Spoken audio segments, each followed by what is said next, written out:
4 वाजता आहे लग्न. अरे मला माहित आहे ना, आपण जेव्हाच्या टायमाला गेलो बस झालं. त्याचं काय करायचं आपल्याला.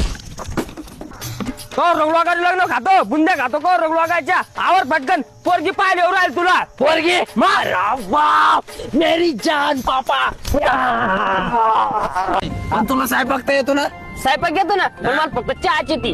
चहा अद्रकून घेतो, चपात्याचा काला चोरून घ्यायच्या आधी.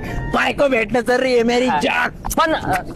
पण ऐका ना, आपल्याकडे ती मोठी 4 चाकाची गाडी नाही का, ती आहे का आपल्याकडे? 4 चाकाची गाड्या लय मोठ्या आहे. अरे मी आपण बी आता सध्या गाडीतच असतो. पण मी म्हणलं खुले आहो जरा नाही सर त्याच्यामुळं. आता गाडीचं नाव नको घेऊ. 4 दिवसापासून ती सायकल पंक्चर आहे, तिचं पंक्चर काढलं. काय म्हातारा काही म्हणतं, म्हाताऱ्याकडे ध्यान न देऊ.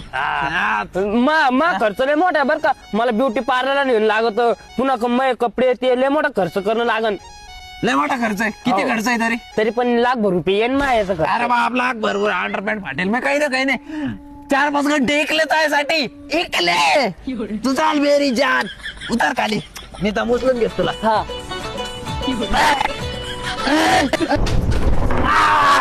दमाने एवढं उतावला नको का. लय आवाज येत होता आतमध्ये. काय झालं? डोळ्याला काय आलं तुझ्या डोळ्याला? डोळ्याला काही नाही. बायकोचं प्रेम. बायको नुसते डोळ्यात पप्पी घेतली, डायरेक्ट डोळाच काळा पडला. ये हाताला काय झालं? हाताला कुठं काय झालं? हाताला काहीच नाही झालं. ते बायकोनं हाताला हात लावला, डायरेक्ट हाताला पोलिओच होऊन गेला. असं आहे का? बरं येतो मी. हा ना वय, तुला म्हणलं होतं लग्न नको करू. आता कसं वाटलं? लय ठोकला वाटतं आतमध्ये. टॉकला गेला नाही हो, काही नको म्हणून.